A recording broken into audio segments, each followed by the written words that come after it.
एक व्यक्ति को जहरीले सांप ने काट लिया। जब डॉक्टर ने उसे दर्द से राहत देने के लिए मॉर्फिन देने की सलाह दी तो उसने साफ इनकार कर दिया। वजह ये नहीं थी कि वह कोई कठोर या साहसी व्यक्ति था, बल्कि इसलिए कि वह कुछ समय पहले तक नशे की लत से जूझ रहा था। जब उसे पता चला कि उसकी प्रेमिका मां बनने वाली है तो उसने जीवन की दिशा बदलने का निश्चय कर लिया। लेकिन जब उसने अपनी जिम्मेदारी निभाने की बात कही तो उसकी प्रेमिका ने उसे साफ कह दिया कि वह उनसे दूर ही रहे। ये बात उसके दिल को चुभ गई, मगर उसने अपने वादे से कभी मुंह नहीं मोड़ा। वह अकेले दम एक दमकल केंद्र पहुंचा जहां वह फायरमैन बनने की कोशिश करने गया था। वहां उसे तुरंत मना कर दिया गया। जैसे ही वह लौटने को था, दमकल प्रमुख ने उसे रोक लिया और बस एक सवाल पूछा, तुम फायरमैन क्यों बनना चाहते हो? उसका उत्तर सीधा और सच्चा था, मैं पिता बनने जा रहा हूँ। उसने कहा कि वह चाहता है कि उसकी बेटी उस पर गर्व करे। ये सुनकर प्रमुख ने उसे एक अवसर देने का निर्णय लिया, लेकिन साथ ही कहा कि उसे दल का विश्वास अर्जित करना होगा। उसे 1 घंटे के भीतर 15 किलोमीटर की चढ़ाई पूरी करनी थी। वह बेहद कमजोर था और किसी को उम्मीद नहीं थी कि वह यह कर पाएगा। जैसा अनुमान था, कुछ ही दूर जाकर वह उल्टियां करने लगा। जब टीम के अन्य सदस्य लौटे तब तक वह केवल आधे रास्ते तक ही पहुंच पाया था। सभी को लगा वह अब हार मान लेगा, लेकिन सबको चौंकाते हुए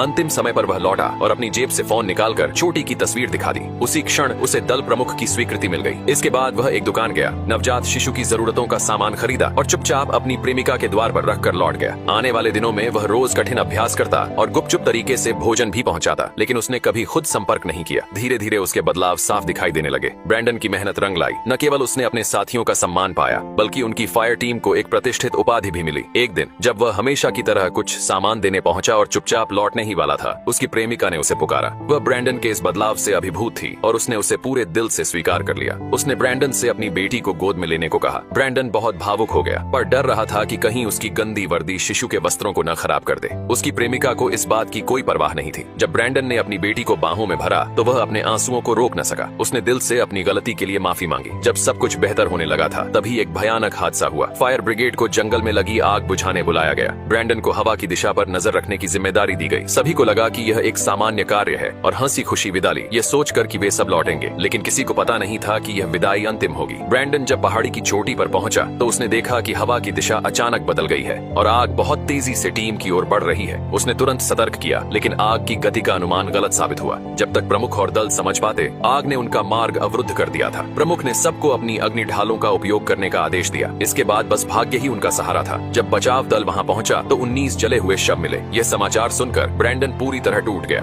उसने मन ही मन सोचा, काश वह भी वहीं समाप्त हो जाता। लेकिन अब जबकि वह जीवित था तो उसे अपना अंतिम संकल्प पूरा करना था। शहीद हुए फायर फाइटर्स के परिवार एक व्यायामशाला में इकट्ठा हुए, इस आशा में कि जो एक व्यक्ति बचा है वह उनका अपना हो सकता है। जब ब्रैंडन वहां पहुंचा तो सबकी उम्मीदें टूट गईं और रोना फूट पड़ा। ब्रैंडन का दिल भी उन्हीं के साथ रो पड़ा। यह कथा एक सच्ची घटना पर आधारित है।